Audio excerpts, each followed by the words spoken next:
With that, I will pass over to Sharon Rosenrauch, who's going to join us for this item. Sharon is the Principal Behavioural Scientist and Director of the Behavioural Science Unit in federal government. Her team works to put people at the centre of the Australian government's ambitious policy agenda.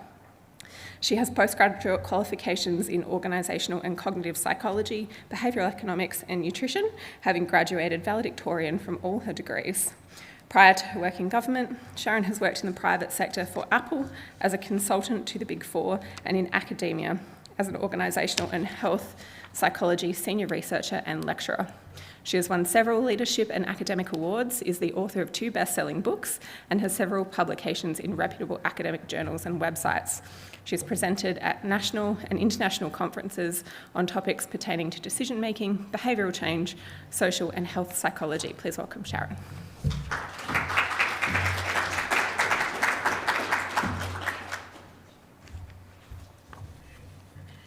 Hey guys, I'm just trying to work out how I'm going to move from next slide. I'm assuming it's this giant green button. Yep. Don't press the red button, Sharon. Okay. Yeah, thank you. Next slide, back, and that's the pointer.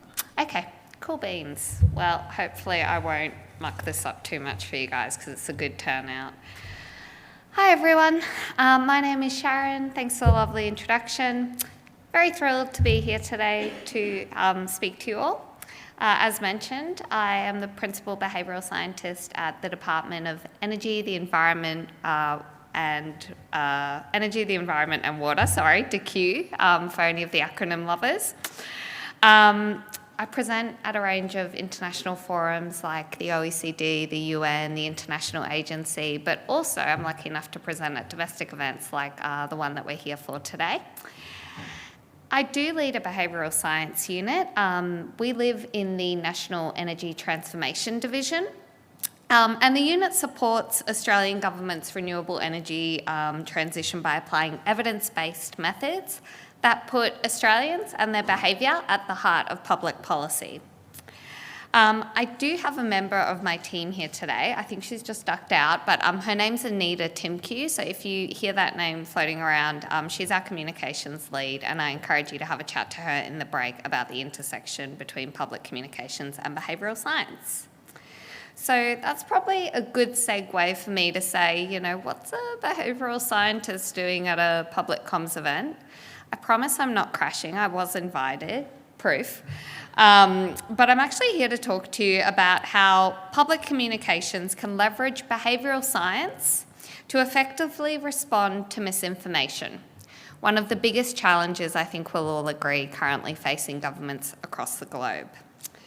In fact, a recent study that was conducted here in Canberra by UC, by the University of Canberra, found that in 2023, 69% of Australians are very concerned about misinformation.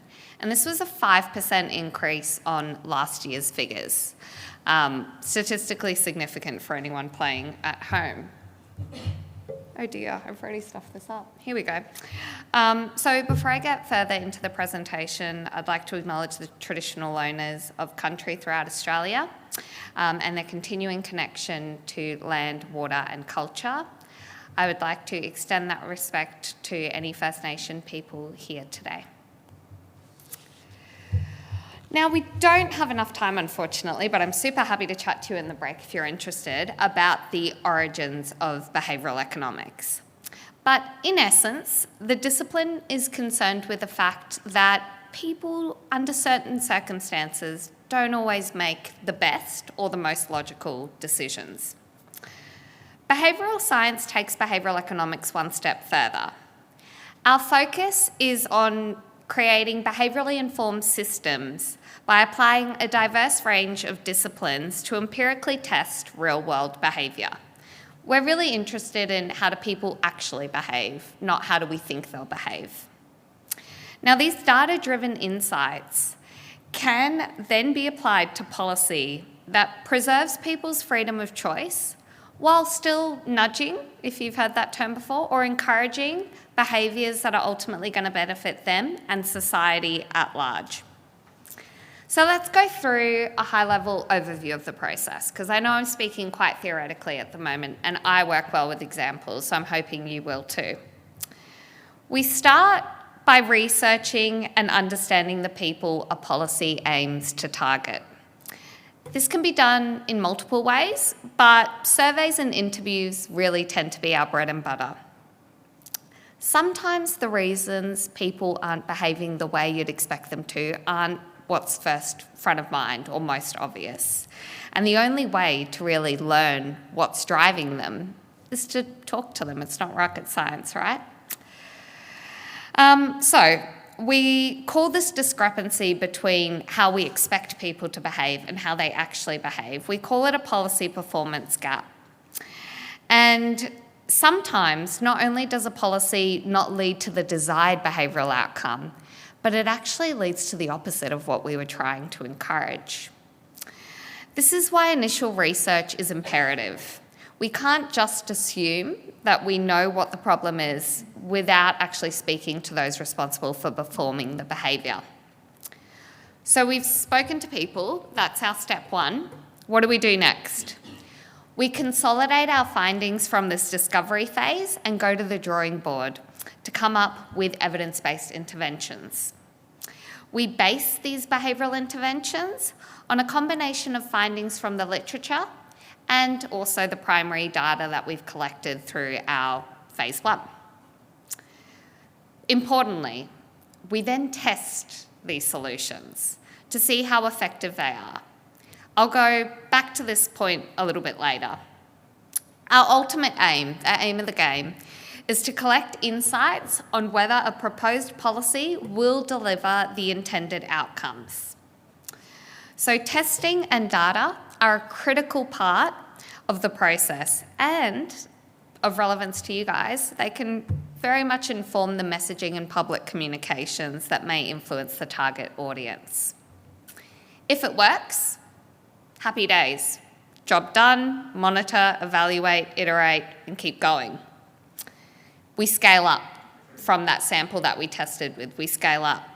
If it doesn't, back to the drawing board. As you can probably gather, it's quite an iterative process. The benefit of pre-testing and the major selling point is that we save resources by making amendments early in the piece before a product or a comms campaign is rolled out more broadly. So how does behavioural science apply to energy policy, and why should you as public communicators care? The transition to renewable energy relies on people changing their behaviour. That's the crux of it. This needs to be supported by the great work that you do in targeting public communications. Buying energy efficient appliances, switching your car from fuel to fuel efficient or electric, adjusting to changes in the environment as a result of new infrastructure that's developed. All of these perceptual and ultimately behavioural decisions boil down to decision making. Rightio, so this needs to be supported by good public communications in order to build understanding and support for the transition. My team's work to date has focused predominantly on increasing public awareness and support for renewable energy infrastructure, which is, as many of you will know, crucial to getting us to net zero. We're currently working on some national guidelines looking at how we can build and maintain social support for transmission projects. We've also recently published findings from one of the largest national surveys that's been conducted in Australia in partnership with CSIRO, looking at Australian attitudes towards the renewable energy transition. Findings from this is really important for measuring national sentiment and serves a really important purpose for our policy colleagues, but also for you as communicators, because findings revealed where we currently sit, and the answer is we're doing better than we thought we did, but there's still big information gaps, so there's a big potential for that to change. And it also identified where those knowledge gaps are and communication preferences. So we'll link some links to this research and you can go have a read, because I think it would be of relevance and interest to many here. So a challenge that we face in building and maintaining support for the energy transition is misinformation. False narratives can cause the public to doubt or reject official or credible communications, compromising our ability to reach our net zero targets. Before I go any further, I'm going to just touch on terminology. I don't love doing this because it can be a bit boring, but I actually think it's relevant. So despite the terms on the screen there often being used synonymously, there are some important differences that I think are worth being aware of. So misinformation is false information the sharer doesn't know is false. Now, it can cause harm. Just because they don't know it's false doesn't mean it can't cause harm. And, resistance to vaccines would be a good example of that, and quite a recent one. It can also be relatively benign. So I hate to burst any bubbles, and I'm certainly not encouraging that you don't do this, but, being really diligent about turning your lights off, it's unlikely to have a huge impact on your energy bill. That would be an example of benign misinformation. So importantly with misinformation, it's what we call intention neutral, essentially meaning it isn't deliberate, it's just wrong, right? Disinformation, on the other hand, is the deliberate sharing of false information. The sharer knows the information is false, but shares it anyway with the intention to deceive. If someone makes up gossip about someone they don't particularly like and shares it, that would be an example of disinformation.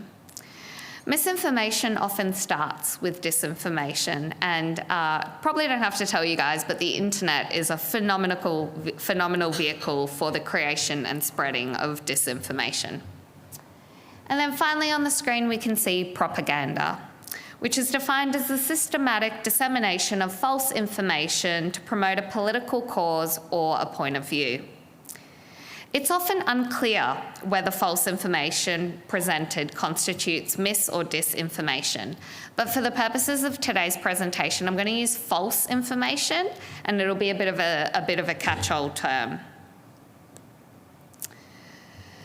So, behavioural science, why I'm here. It provides a framework to explore false information and, thankfully, effectively respond to it. One of the reasons why false information is so dangerous is that it spreads much faster and wider than factual messages. For instance, studies have found that false news on Twitter, or X, I can't get used to X, it just doesn't sound right, does it? Sounds evil. It can spread to between 10 and 100 more people than facts. But why? That doesn't make sense, right? That doesn't make intuitive sense that false information would be more attractive. Actually, it does.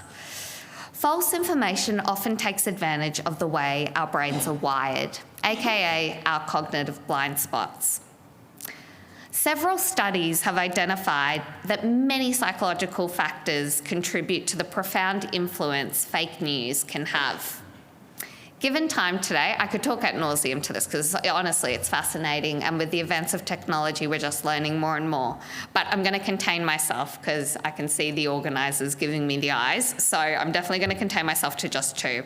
And I'll pick the two most important ones. Emotions. So especially anxiety and anger play a large role in our propensity to believe and share false information. Instead of thinking about information analytically, false information will often deliberately evoke emotions of anger or anxiety, because when we are emotional, our brain bypasses certain analytical, rational thinking processes, and it goes straight for reaction.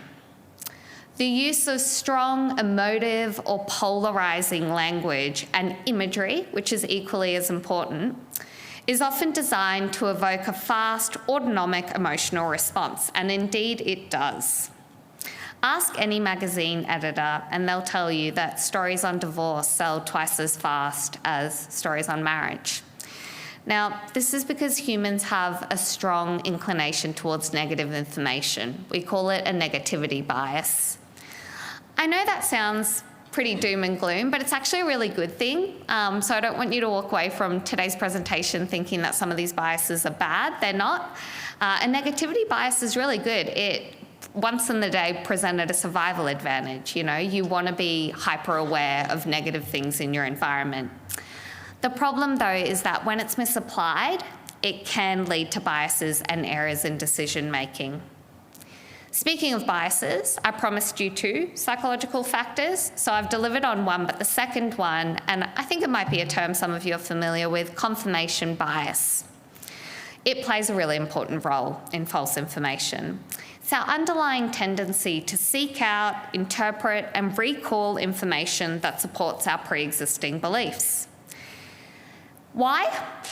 Essentially, it's cognitively easier to stick with what we know. It takes a lot more cognitive effort to actually challenge our pre-existing ways of thinking. And similar to us always taking a lazy route when it comes to like physical exertion, where our brain always defaults to the easiest, the path of least resistance when it comes to decision making. It's kind of the reason first impressions are so important, just FYI. Sorry, that can make us all a little bit embarrassed as we're here in a room full of strangers, but there's science behind it. So I think I've probably talked enough about cognitive biases. Let's change slides to give you something new to look at. So let's take a look at a case study on how false information is affecting the energy transition, mainly because it's my space, but also it's super relevant and of interest. So let's go there. You may have seen in the news some vocal opposition from certain communities to the prospect of hosting renewable energy infrastructure. I'm going to go controversial and go with the 2 biggest bangers, which are offshore wind and transmission lines. So let me highlight how false information leverages the cognitive biases we've previously discussed, having a look at some of the narratives that are currently in circulation. Offshore wind farms kills whales, and transmission lines cause bushfires at an alarming rate. To be clear, and my department would kill me if I didn't justify this, but there is no evidence at the moment linking whale deaths to offshore wind farms, and transmission lines are no more likely than other infrastructure to cause bushfires. So that's my asterisk, but let's move on to what we care about, which is the science. Let's consider both these narratives for a moment.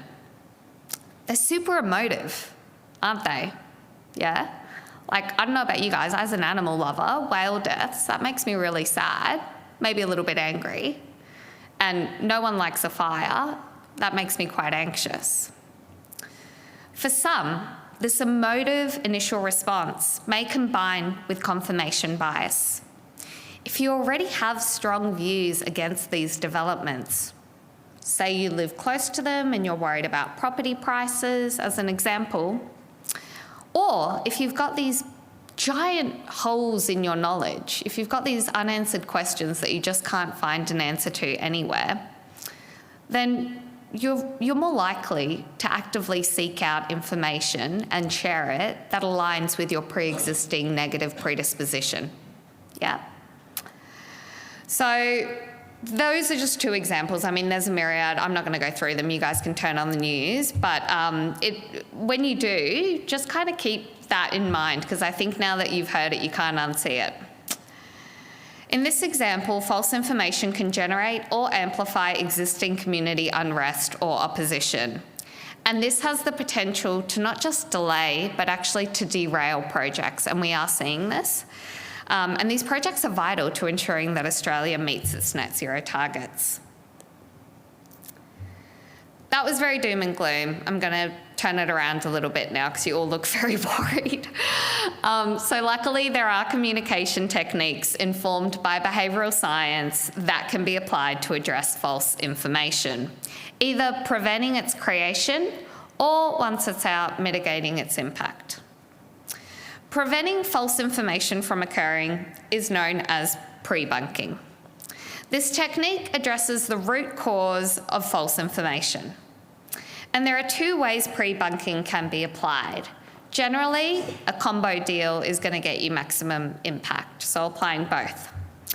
The first strategy is known as inoculation, and it refers to educating the public on strategies for how they themselves can spot misinformation. So I've just done that a few moments ago. That was an example of inoculation where I've spoken to you about the emotive language and, yeah. So an international study that was conducted actually by some friends at the OECD tested the effectiveness of this strategy. And how it worked was participants were shown a list of digital media literacy tips, including prompts like check the date, look at the source, are there any conflicts of interest here? Researchers found that, compared to the control group who weren't shown these media literacy tips, just shown misinformation, participants who had received the tips decreased their intention to share the false information by a whopping 21%. The other pre-bunking technique is something you might be familiar with, known as public communications. So specifically, this strategy involves proactively and repeatedly communicating with the public to get ahead of factors that predispose people to false information. While inoculation teaches people how to spot misinformation once it's already out there and refuse to accept it, communicating accurate information frequently helps to counter misinformation narratives taking hold in the first place. An information vacuum increases the likelihood of false information. And I'm sure everyone's got a case study from their relevant department where they can show that. We certainly do. Actors, usually those without the best of intentions, often will swoop in to fill that void. So providing factual information, particularly when it relates to something new, and that's kind of the reason why I just used new energy infrastructure, because it's new in Australia, so many of us have questions that need answering, will help you get ahead of false information narratives, inoculating people with a factual predisposition, as opposed to what we spoke about earlier, which is our negativity bias. I don't have to tell a room full of comms people that when it comes to communicating with the public, timing is everything. So the earlier that you can get in there, the better. The University of Cambridge, the BBC and Google, so small players, they teamed up to create an evidence-based handbook on how public communications can target false info. Oh dear. Still here, guys, sorry. We'll link this in our slides, but some of their top tips that I just wanted to talk you through included 1, know your audience. I know it sounds really simple, but what is their current relationship to the information that you're trying to convey? Do they care enough to listen? Can your audience be segmented into certain readership groups so that you can tailor your communication and ensure it has maximum impact? She'll hate me for doing this, but my colleague from DQ, Jess, who's right there, she's going to be presenting a little bit later today on the use of personas, and I highly encourage you to check that out. I think it'll complement this presentation quite well. Their second tip is do your research. Are there false narratives already present? Who is disseminating these messages? How? When? Why? This will help you refine and prioritise how you target your messaging. If there's ample misinformation coming at you from left, right and centre, there needs to be a sort of prioritisation exercise that occurs. The messenger is important. People are more likely to trust messages that come if they trust the source. And typically the most effective messenger will be either or a combination of credible, authoritative, relatable, likeable, easily accessible. All these things are what you're aiming for. Finally, ensure you have the resources available to evaluate and monitor the outcomes of your communication efforts. While pre-bunking is a proactive communication strategy, debunking, which is the other one on the screen there, is reactive. And it seeks to correct individual pieces of false information with factual alternatives. Now, while this method, I'm being cut off, oh dear. While this method can be effective, it relies on misinformation already being out in the public. Something to be aware of with false information is that it can be sticky. Now, I don't mean physically sticky, but basically what that means is that if a person has been exposed to misinformation and they're later presented with a factual alternative, the initial false information can actually remain the preferred option that they go with. It is possible to change this person's mind, but it's hard, it is.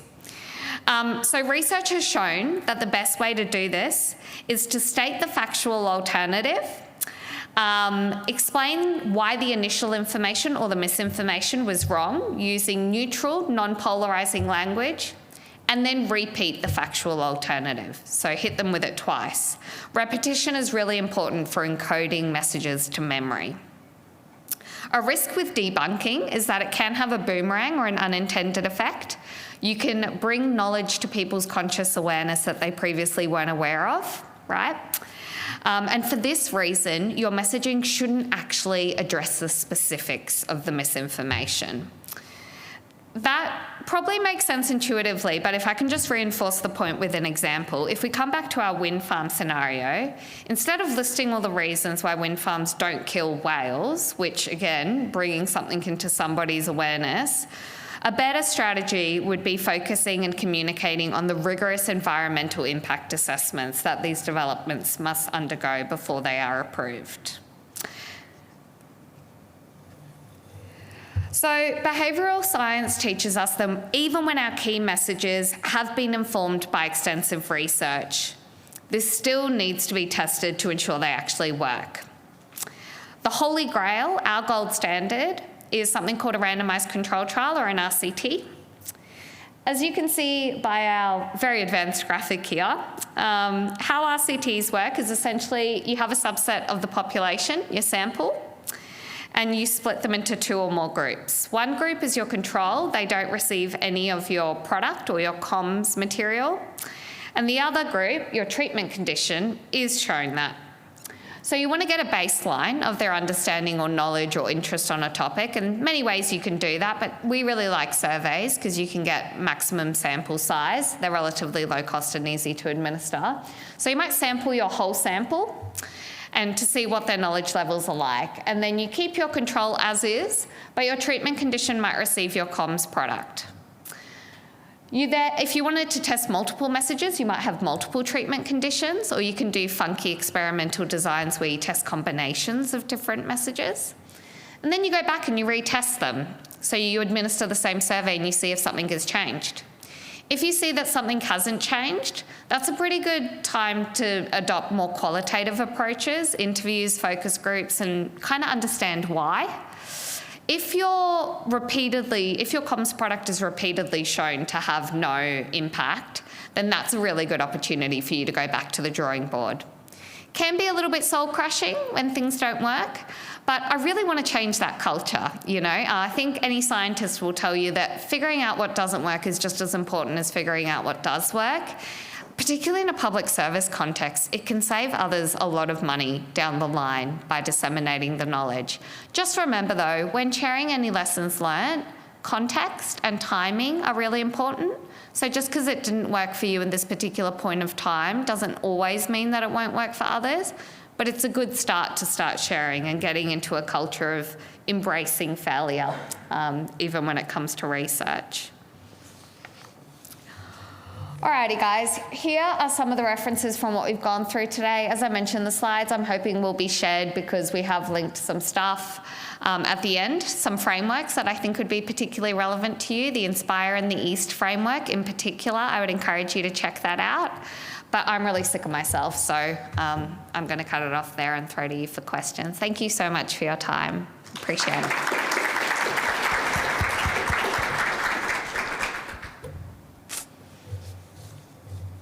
Oh dear, I terrified them. So you talked about the importance of using trusted messengers to do your pre-bunking and debunking.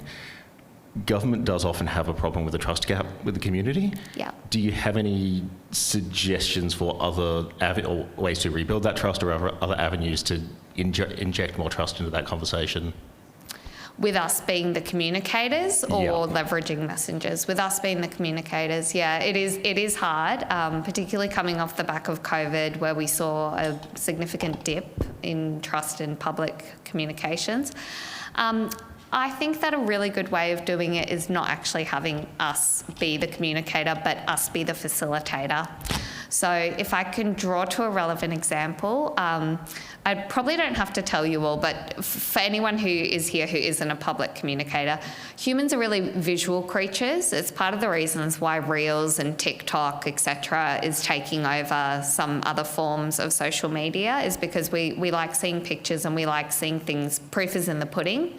So in our space, what that might look like, as an example, just to kind of leverage what we were saying, in terms of building support for, say, energy infrastructure, government has a vested interest in getting communities on board so that they can meet their targets, so that they can meet their election commitments, etc., etc. So we might not be the best people to be communicating, not to say that we shouldn't, because again, that void, if we don't, then somebody else will swoop in with their whales. But we might be a facilitator, and what that means is us just being the intermediary who showcases how these developments have been successful in other communities. Videos, interviews with community members who have already gone through that journey. If resources allow, which rarely they do, taking communities that are about to be affected to other sites to physically see what it looks like to cohabit. That in itself can be one of the most impactful ways to counter misinformation, because if I have anxieties about bushfires and I go and I visit a community that's been hosting transmission lines for the past 2 years and no bushfires to be seen, that's going to be one of the most effective ways. So I guess the answer is thinking of ourselves less as being directly involved in the conversation and more us being a facilitator to the truth via more creative means would be my advice for that one. Very context specific though, but great question. Yes.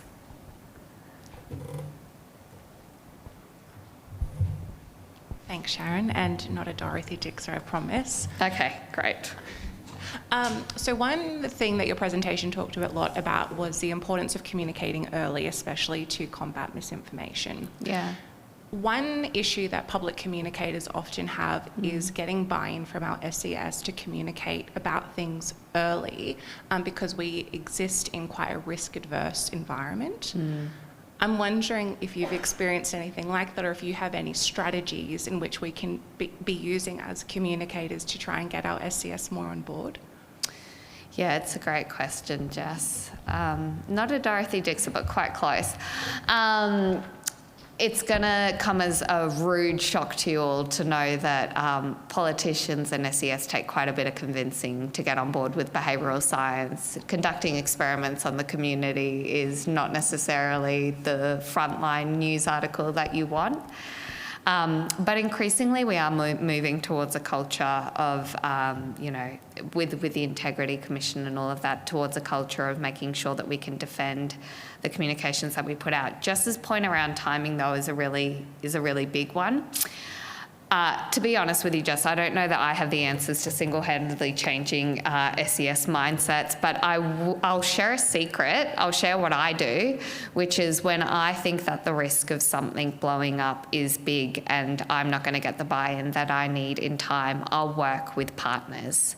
So one of the things that DQ does really well is we have ample number of partners in the community, some government organisations, some not, partners like CSIRO, partners like Arena, alerting them to the issue at hand and also of the plans that you have in place that are yet to be done, and the urgency around it can often trigger action from others, which in and of itself can sometimes be better. Coming back to our friend's point over there about the fact that we aren't actually the most trusted, working with partners who we know are trusted, who might have slightly less constraints about going out there early.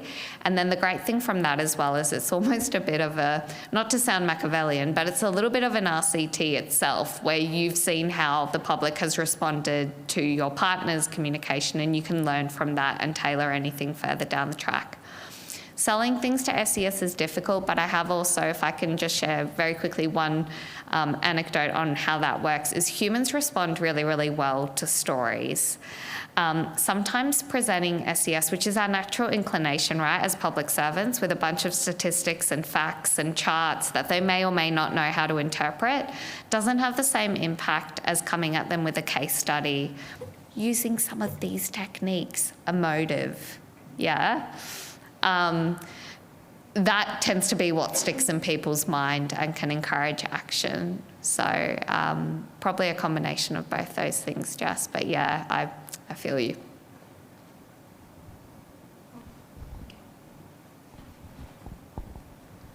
Hi there, I'm Stephen from Home Affairs. You mentioned briefly towards the end of your presentation about tactics to get people who have been really down in the rabbit hole of misinformation, but because of the constraints of time, I assume you weren't able to elaborate much. Can you do that now? Debunking? Is that... Debunking or otherwise reaching people who have really latched on to areas of misinformation. Yeah, it's interesting. So I guess if I had more time, I would probably show you how you can segment your audience towards different groups.